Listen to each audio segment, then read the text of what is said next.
Hello dear students. तो अभी तक हम जो है क्लास 9 के सोशल साइंस के सिविक्स के 2 चैप्टर ऑलरेडी अपलोड कर चुके हैं। ये हमारा तीसरा चैप्टर है जिसका नाम है चुनावी राजनीति।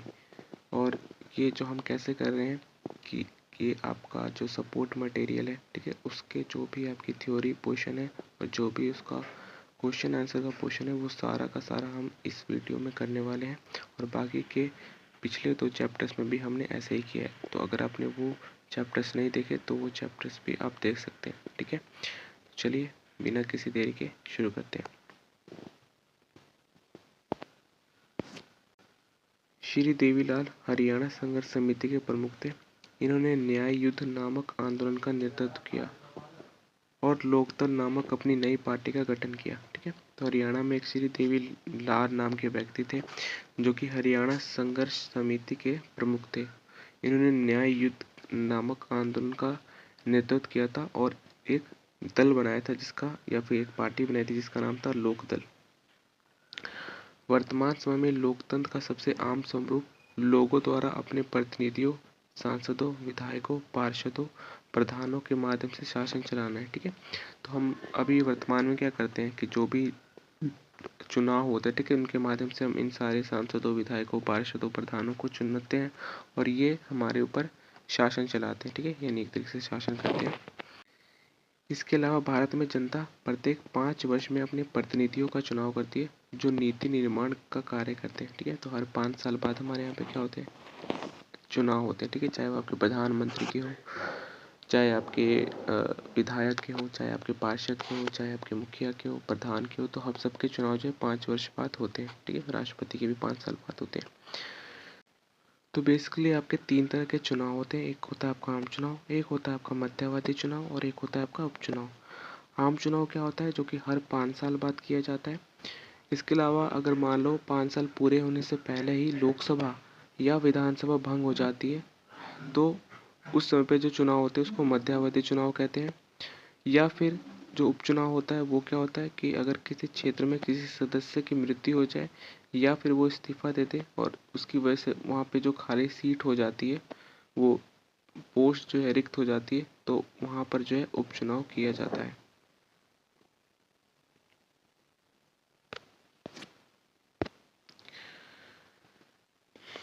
चुनाव के उद्देश्य से देश को अनेक क्षेत्रों में बांट दिया जाता है जिसको कि निर्वाचन क्षेत्र या सीट कहते हैं, ठीक है। लोकसभा में कुल 543 सीटें हैं जिसमें से जो अनुसूचित जातियां हैं, ठीक है, जिसको हम एससी भी कहते हैं, उनकी 84 सीटें हैं। और जो अनुसूचित जनजाति है जिनको हम एसटी भी कहते हैं, इनकी जो है 47 सीटें आरक्षित हैं, ठीक है, रिजर्व है। मतलब ये इन सीटों पे सिर्फ यही लोग जो है चुनाव लड़ सकते हैं। मतदान की योग्यता रखने वाले लोगों की सूची को मतदाता सूची कहते हैं। मतलब ऐसे लोग जो वोट डाल सकते हैं। इससे चुनाव से बहुत इसे चुनाव से बहुत पहले तैयार किया जाता है, ठीक है। मतलब चुनाव अब है तो उससे पहले से ही, मतलब 5 6 7 8 महीने पहले से ही इसको तैयार किया जाता है और समय समय पर अपडेट भी इसको किया जाता है क्योंकि हर साल जो है नए वोटर्स जो है इसमें शामिल होते रहते हैं। 18 वर्ष और उससे ऊपर की आयु वाले सभी नागरिकों को वोट डालने का अधिकार है, यानी मतदान करने की योग्यता रखते हैं। मतलब जो भी 18 साल से ऊपर के लोग हैं वो वोट कर सकते हैं। इसे सार्वभौमिक वयस्क मताधिकार कहा जाता है, जो कि हमने पीछे के चैप्टर में पढ़ा था।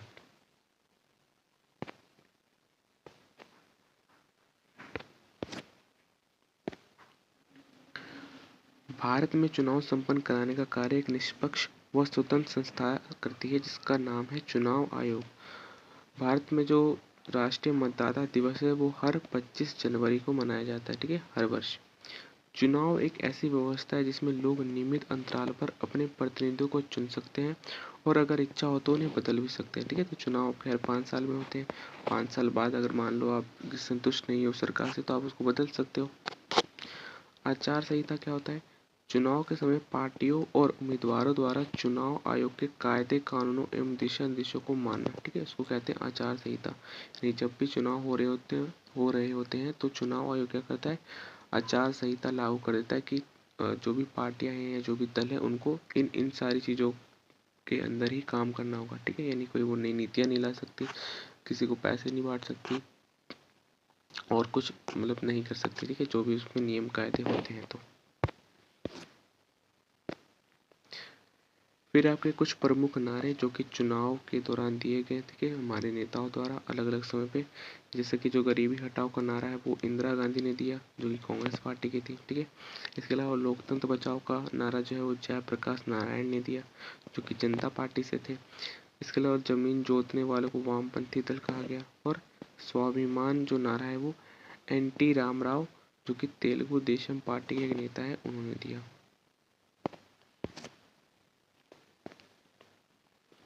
फिर क्वेश्चन आ सकता है आपका कि हमें चुनाव की आवश्यकता क्यों है। तो हमें चुनाव की आवश्यकता क्यों है, क्योंकि हम उन्हें चुन सकते हैं जो हमारे लिए कानून बनाते हैं, ठीक है। चुनाव किस लिए करते हैं हम, कि हम क्योंकि इतनी सारी जनसंख्या है और हम एक साथ मिलकर जो है कोई भी फैसले ले नहीं सकते, ना ही कोई कानून नियम बना सकते, तो इसलिए हम प्रतिनिधियों का चुनाव करते हैं ताकि वो संसद में जाके जो है हमारे लिए फैसले बना सके, हमारे लिए नियम कानून बना सके। हम चुन सकते हैं कि कौन सरकार बनाएगा और प्रमुख फैसले कौन लेगा, ठीक है। हमारी मर्जी होगी कि हम किसी भी पार्टी को वोट दें, ठीक है, कि कौन हमारे लिए नियम बनाए, कौन कानून बनाए। इसके अलावा हम उस दल का चुनाव कर सकते हैं जिसकी नीतियाँ सरकार और विधि निर्माण का मार्गदर्शन करेगी, ठीक है। यानी हम इसके माध्यम से हम अपनी मनपसंद पार्टी का चुनाव कर सकते हैं जो कि हमें लगता है कि हमारे जो मुद्दे हैं, ठीक है, हमारी जो नीतियाँ हैं उस पर काम करेगी, ठीक है।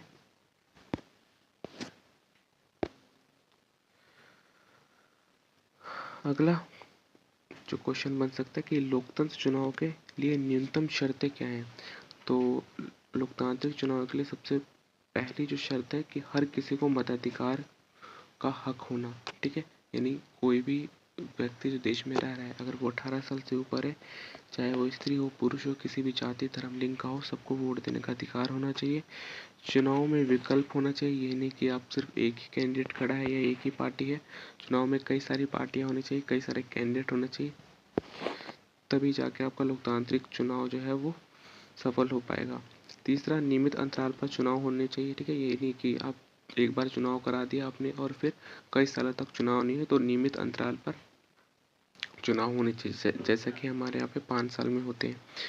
इसके अलावा चुनाव जो है वास्तविक होने चाहिए, ठीक है। ये नहीं कि सिर्फ दिखावे के लिए, दुनिया को दिखाने के लिए चुनाव हो रहे हैं और वास्तव में सिर्फ एक ही पार्टी है यहाँ पे या एक ही कैंडिडेट है, उसी को लोग वोट डाल रहे हैं। इसके अलावा चुनाव जो है वो स्वतंत्र और निष्पक्ष होना चाहिए, ठीक है। और इस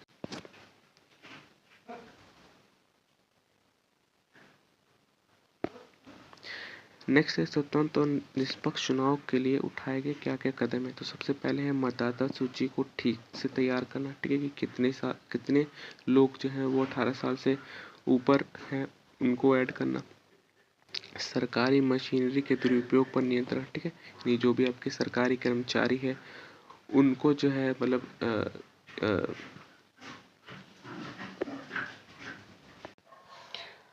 सरकारी मशीनरी के दुरुपयोग पर नियंत्रण, यानी जो भी आपके सरकारी अधिकारी हैं या सरकारी अध्यापक हैं या कुछ कोई भी सरकारी नौकरी करने वाले लोग हैं तो उनको जो है चुनाव प्रचार के लिए इस्तेमाल ना किया जाए।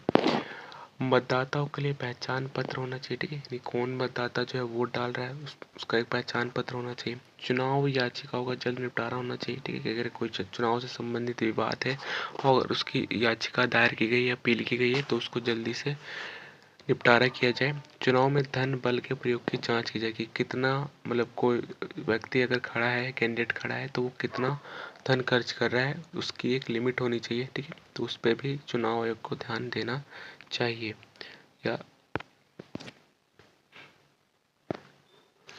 फिर है आपका चुनाव में होने वाली संभावित धांधलियाँ या फिर गड़बड़ियाँ, कि चुनाव अगर होते हैं तो उसमें क्या क्या गड़बड़ियाँ आती हैं। तो सबसे पहले मतदाता सूची में फर्जी नाम डालने और असली नामों को गायब करना, ठीक है, यानी मतदाता सूची में ऐसे नाम डाल देना जो कि वास्तव में हो ही ना, ठीक है, और असली मतदाताओं को हटा देना।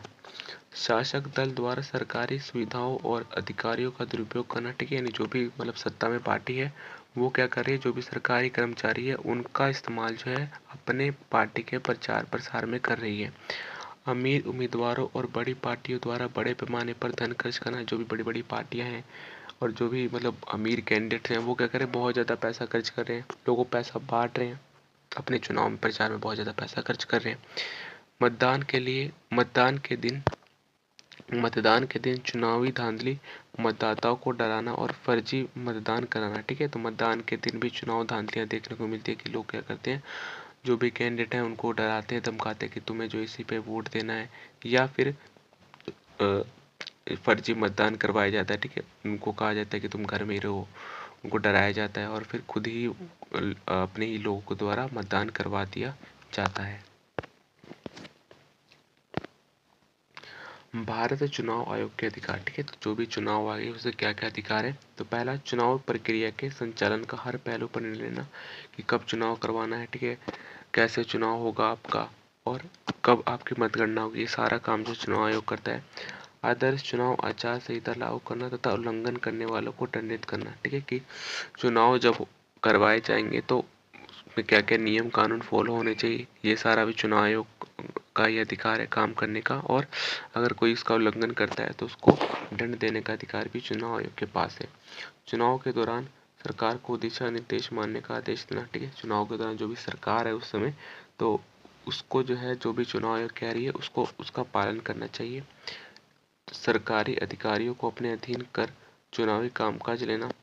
ठीक है, जो भी आपके सरकारी अधिकारी, आपने देखा होगा कि जो भी आपके अध्यापक हैं या कोई अधिकारी है तो वो आपके जब भी चुनाव होते हैं कहीं पे तो वो वहाँ पे उनकी ड्यूटी लगती है, तो उनसे जो है काम करवाना। ठीक है, अपने चुनाव के जो भी काम होते हैं।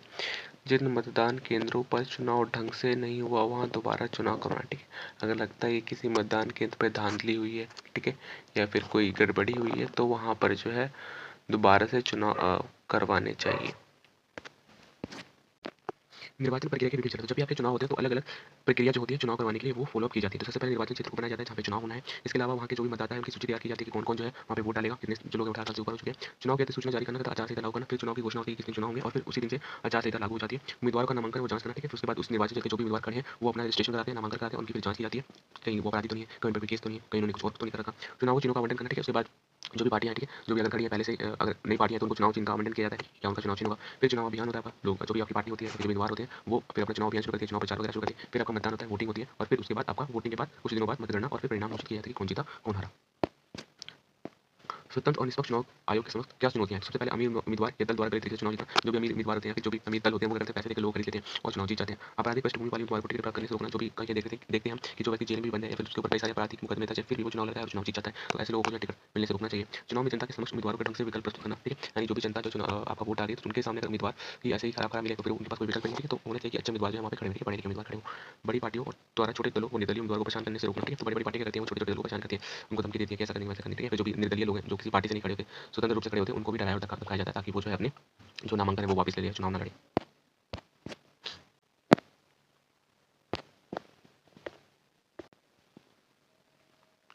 दूसरा क्वेश्चन है, नीचे दिए कथनों चुनाव की आवश्यकताओं से संबंधित है, सही कथन का चयन करें। तो चुनाव नियमित अंतराल पर होते हैं। ठीक है, होते हैं। सभी व्यक्तियों को हर मामले में सही फैसला लेना आता है। तो नहीं। ठीक है, सभी व्यक्तियों को हर मामले में सही फैसला लेना नहीं आता। बड़े समुदाय में प्रतिनिधि का चयन करते हैं। बड़े समुदाय प्रतिनिधि का चयन करते हैं। तो हाँ, हर व्यक्ति के पास शासन चलाने की समझ नहीं है। हाँ, ये भी ठीक है। ठीक है, हर व्यक्ति के पास शासन चलाने की समझ नहीं होती है। तो इसका जो है पहला, तीसरा और चौथा सही हो जाएगा। ठीक है, यानी B option is correct. Next question, चुनावी नतीजों की घोषणा के बाद डैश के निर्वाचित विधायकों ने देवीलाल को अपना नेता चुना। तो ये कौन थे आपके, तो ये थे आपके लोकदल। ठीक है, क्योंकि देवीलाल ने कौन सी पार्टी बनाई थी, देवीलाल ने ही लोकदल नामक पार्टी बनाई थी। नीचे दिए कथनों पर विचार करते हुए सही विकल्प का चयन करें। 5 साल के बाद सभी चुने हुए प्रतिनिधियों का कार्यकाल समाप्त हो जाता है। बिल्कुल सही है। एक क्षेत्र में रहने वाले मतदाता अपने एक प्रतिनिधि का चुनाव करते हैं। ठीक है, दोनों ही ठीक है आपका। लेकिन जो दोनों जो है आपका जो कथन दो है वो कथन एक का जो है सही से एक्सप्लेनेशन नहीं कर रहा है। ठीक है, दोनों ही कथन आपके सही हैं। चलिए, निम्नलिखित में से किसके निर्देश पर उम्मीदवारों से घोषणा पत्र भरवाने की प्रणाली शुरू की गई थी? तो ये शुरू की गई थी आपकी सर्वोच्च न्यायालय के आदेश पर। निम्नलिखित चुनाव में से संबंधित कार्य को उनके कर्मानुसार व्यवस्थित करके सही विकल्प का चयन करें। ठीक है, तो सबसे पहले क्या होता है आपका, सबसे पहले हमें निर्वाचन क्षेत्रों को तय किया जाता है। उसके बाद जो है फिर आपकी मतदाता सूची तैयार की जाती है, सेकंड नंबर पे, फर्स्ट सेकंड। उसके बाद क्या होता है आपका, उम्मीदवार द्वारा नामांकन फॉर्म भरा जाता है थर्ड नंबर पर, और फिर मतदान करवाया जाता है, ये आपका आया फोर्थ नंबर पे। इसमें भी आपका मिलान करना है। नेक्स्ट क्वेश्चन, इसमें भी आपका मिलान करना है स्तंभ ए को स्तंभ बी से। तो लोकसभा में कुल कितने सदस्य हैं? तो लोकसभा में देखे थे हमने कुल 543 सदस्य हैं। दिल्ली विधानसभा में कुल सदस्य कितने हैं? तो दिल्ली विधानसभा में कुल 70 सीटें, और आज आपका मतगणना भी होने वाले हैं यहाँ पर। तो देखते हैं कौन जीता है, कमेंट में जरूर बताइएगा आप। अनुसूचित जाति के लिए आरक्षित सीट जो है वो कितनी है अनुसूचित जाति के लिए? ठीक है, तो अनुसूचित जाति के लिए 84 सीटें हैं, 84 सीटें हैं।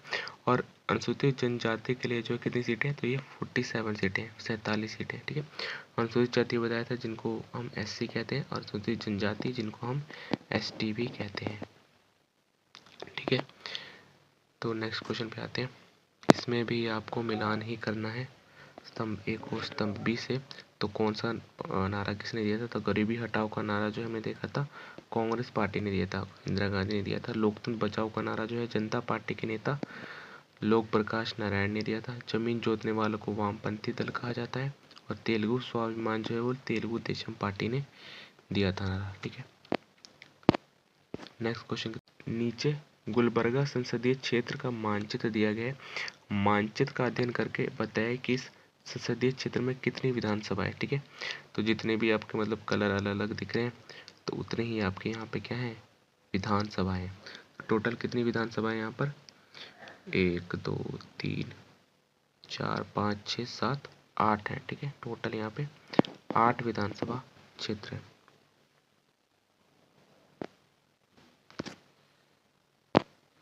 नेक्स्ट क्वेश्चन में देखिए, नीचे दिए गए प्रश्नों में 2 प्राकथन दिए गए हैं, एक संकल्पना दी गई है, दूसरा कारण कथनों को पढ़िए और सही विकल्प का चयन कीजिए। ठीक है, तो यहाँ पे आपकी कुछ ये दी गई जैसे कि हमारा संविधान प्रत्येक नागरिक को अपने प्रतिनिधि चुनने का अधिकार देता है। ठीक है, देता है। कुछ चुनाव क्षेत्र अनुसूचित जाति के लोगों के लिए आरक्षित है। तो हाँ, कुछ क्षेत्र जो है आपके जो अनुसूचित जाति के लोग होते हैं उनके लिए आरक्षित होते हैं। तो दोनों आपकी संकल्पना और जो कारण है दोनों सही है, लेकिन जो कारण है वो संकल्पना की सही से व्याख्या नहीं करता है। तो पहला तो आपका करता है, दूसरा जो है आपका व्याख्या नहीं करता, तो बी ऑप्शन इज करेक्ट हो जाएगा। अब आपके आगे क्वेश्चन थ्योरी टाइप, लोकतंत्र में प्रतिनिधियों का चुनाव कैसे होता है? तो लोकतंत्र में जो है प्रत्येक नागरिक को मतदान का अधिकार दिया जाता है, और वो जो है क्या कर सकते हैं, उसका प्रयोग हर 5 वर्ष के अंतराल पर होने वाले चुनाव में कर सकते हैं, और अपने मनपसंद के उम्मीदवारों को वोट देकर चुन सकते हैं। नेक्स्ट क्वेश्चन, लोकतंत्र चुनाव में जरूरी है, स्पष्ट करें। लोकतंत्र में चुनाव जरूरी है, स्पष्ट करें। चुनाव का होना लोकतंत्र की सफलता के लिए आवश्यक है। ठीक है, अगर चुनाव होंगे तो लोकतंत्र है। ठीक है, अगर लोकतंत्र है तभी चुनाव होंगे। चुनावी मुकाबले के माध्यम से नागरिकों को एक अच्छा प्रतिनिधि चुनना आसान होता है। वह चुनाव के माध्यम से वह नेता पार्टी व सरकार का भी चयन करते हैं। ठीक है, तो चुनाव के माध्यम से लोग क्या करते हैं, अपने जो भी मनपसंद प्रतिनिधि है वो चुनते हैं, और चुनाव के माध्यम से वो अपने नेता, अपनी पार्टी और सरकार का भी चयन करते हैं। नेक्स्ट क्वेश्चन, विभिन्न दलों की चुनावी प्रतिद्वंदिता किस तरह लोगों को लाभ पहुंचाती है? तो अगर चुनाव में आपके अलग अलग दल की पार्टियां हैं, ठीक है, और वो चुनाव लड़ रही हैं, उनके बीच में कंपटीशन है, तो हमें उससे क्या लाभ मिलता है? तो इससे हमें पता चलता है कि जो उम्मीदवार है, ठीक है, वो कैसा है, ठीक है, उसके विषय में जानकारी मिलती है। उम्मीदवार की जो इच्छाएं हैं और जो वायदे हैं उनकी जानकारी मिलती है कि एक उम्मीदवार क्या, उसकी क्या मतलब इच्छाएं वायदे हैं, दूसरे की क्या इच्छाएं वायदे हैं। तीसरा, उम्मीदवारों की राजनीतिक समझ व जनता के प्रति उनके विचारों को समझने में सहायक होती है कि उम्मीदवार जो जनता के बारे में कितना जानते हैं, इसके बारे में हमें पता चलता है, और फिर हम अपने अनुसार उनको चुनते हैं। मान लीजिए आप चुनाव में उम्मीदवार है, तो आप प्रचार कैसे करेंगे? ठीक है, तो सबसे पहले हम सभा करेंगे। ठीक है, सभा करके प्रचार करेंगे ताकि लोगों को जनवाएंगे कि हाँ हम यहाँ से खड़े हैं। ठीक है, इसके अलावा रैलियाँ निकालेंगे और घर घर जाकर वोट भी मांगे। तो ऐसे जो है हम चुनाव प्रचार करते हैं। चुनाव आयोग की भूमिका निष्पक्ष क्यों होनी चाहिए? तो चुनाव आयोग के दौरान बहुत सारी प्रक्रिया चल रही होती है चुनाव कहीं पे हो रहे होते हैं। इस मुकाबले में शासक दल के उम्मीदवार, विपक्षी दल, निर्दलीय उम्मीदवार सारे होते हैं तथा किसी भी तरह की धांधली व भ्रष्टाचार को रोकने तथा सभी गतिविधियों पर ध्यान देने के लिए निष्पक्ष चुनाव आयोग जरूरी है। ठीक है, यानी जब चुनाव प्रक्रिया चल रही होती है तो उसमें आपके शासक दल होते हैं, विपक्षी दल होते हैं, निर्दलीय दल के जो व्यक्ति होते हैं वो होते हैं, तो वो सारे आपके चुनाव लड़ रहे होते हैं। और चुनाव के दौरान जो है अगर कोई धांधली है हो रही है, गड़बड़ी हो रही है, तो इन सारी गतिविधियों पर जो ध्यान देना वो किसका काम है? चुनाव आयोग का काम है। और एक तरीके से स्वतंत्र और निष्पक्ष चुनाव कराना जो है चुनाव आयोग की प्रमुख जिम्मेदारी भी है। नेक्स्ट क्वेश्चन, मान लीजिए आप चुनाव आयोग के सदस्य हैं, आप चुनाव में होने वाली गड़बड़ियों को कैसे कम करेंगे? तो हम क्या करेंगे? वोटर लिस्ट को सही बनवाएंगे, ठीक है, ताकि जो एक्चुअल में जो लोग हैं वही वोट डालें, फर्जी वोटिंग ना हो। उम्मीदवारों के नामांकन की सही से जांच करेंगे, ठीक है, कि जो भी उम्मीदवार खड़े हैं उनके ऊपर कोई आपराधिक गतिविधि तो नहीं है, वो किसी केस में तो नहीं फंसे हुए, ठीक है। चुनाव प्रचार में आयोग के नियम नाम के आधार पर बंटवारा कर दिया जाता है, ठीक है, यानी लोग जो है देखा जाता है कि जो भी कैंडिडेट है या जो भी दल है वो क्या करते हैं? धर्म के नाम पर वोट मांगते हैं और समाज को जो है धर्म के नाम पर बांट देते हैं। इसके अलावा जाति के नाम पर भी देखा जाता है कि कई सारे जो लोग हैं आपके वो जाति के नाम पर भी वोट मांगते हैं और असमानता फैलाते हैं।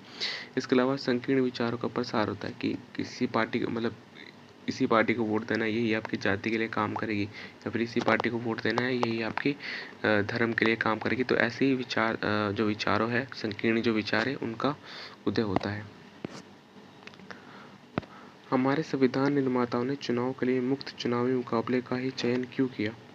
यानी जो कंपटीशन है, स्वतंत्र जो कंपटीशन है आपका, उसको ही क्यों चुना? तो सभी व्यक्तियों को चुनाव में उम्मीदवार बन सकने का अवसर मिलेगा। इससे होगा क्या कि जो भी लोग आपके कोई भी लोग जो हैं वो चुनाव में भाग ले सकते हैं आसानी से। मतदाताओं को विभिन्न विकल्प उपलब्ध होना, और मतदाता के पास ऐसा ही नहीं कि एक या दो ही विकल्प होंगे, एक, दो या तीन से भी ज़्यादा विकल्प उनके पास होते हैं। जनता द्वारा अपनी मनपसंद के उम्मीदवारों को मत देना जिससे सभी व्यक्तियों का विकास हो सके। यानी जनता क्या करेगी? अपने जो भी उनको पसंद है कि उनको लगता है कि ये व्यक्ति जो है उनके लिए काम करेगा, जनता उसको वोट दे पाए। राजनीतिक दलों द्वारा अपनाए जाने वाले चुनाव प्रचार की प्रक्रिया का वर्णन कीजिए। जो भी राजनीतिक दल चुनाव लड़ रहे हैं तो वो क्या चीजें करते हैं चुनाव अभियान के दौरान? तो पोस्टर लगाते हैं, सभाएं करते हैं, भाषण देते हैं, जुलूस निकालते हैं और घर घर जाकर मुलाकात करते हैं। इसको आप एक्सप्लेन करके लिख सकते हो, उसमें ज़्यादा समझाने वाली चीज़ है नहीं। नेक्स्ट क्वेश्चन है, चुनाव प्रचार की आदर्श आचार संहिता क्या है? इसके मुख्य प्रावधान क्या है? तो चुनाव अभियान के समय राजनीतिक दलों द्वारा पालन किए जाने वाले नियमों को आदर्श आचार संहिता कहा जाता है। इसको मुख्य प्रावधान है। चुनाव प्रचार के लिए किसी धार्मिक स्थल का प्रयोग नहीं किया जाएगा, ठीक है, यानी मंदिर, मस्जिद इन सब पे आपका चुनाव प्रचार नहीं किया जाएगा।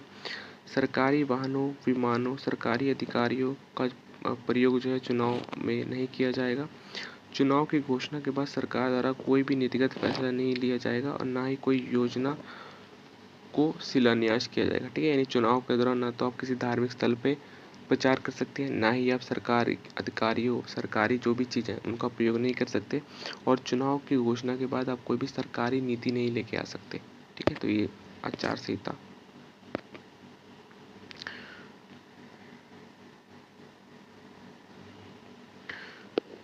नेक्स्ट क्वेश्चन है, चुनावी कानून के अनुसार चुनाव के दौरान कोई भी उम्मीदवार या पार्टी क्या काम नहीं कर सकती, ठीक है। तो चुनाव के दौरान जो है पार्टियों को जो है ये काम नहीं करना चाहिए, जैसे कि मतदाता को प्रलोभन देना, उनको लालच देना कि घूस देना और धमकी देना। इसके अलावा जाति या धर्म के नाम पर वोट मांगना, ठीक है, जैसा कि लोग करते हैं। चुनावी अभियानों में सरकारी साधनों का प्रयोग करना, अगर आप सत्ता पार्टी में और अगर आप सरकारी संसाधनों का प्रयोग कर रहे हैं तो ऐसा नहीं होना चाहिए। लोकसभा चुनाव के एक क्षेत्र में 25 लाख और विधानसभा क्षेत्र में 10 लाख से ज़्यादा खर्च न करना, ठीक है। तो चुनाव आयोग ने एक लिमिट तय कर रखी है कि अगर आप लोकसभा क्षेत्र के लिए चुनाव लड़ रहे हैं तो आप 25 लाख। ये चैप्टर आपका यहीं पे समाप्त होता है। अगर ये चैप्टर आपको समझ आया तो कृपया इस वीडियो पर कमेंट जरूर करिएगा और लाइक भी कर सकते हैं। इसके अलावा हो सके तो दोस्तों के साथ भी आप इसको शेयर जरूर कीजिएगा, ठीक है। मिलते हैं नेक्स्ट वीडियो में, तब तक आपका बहुत बहुत धन्यवाद।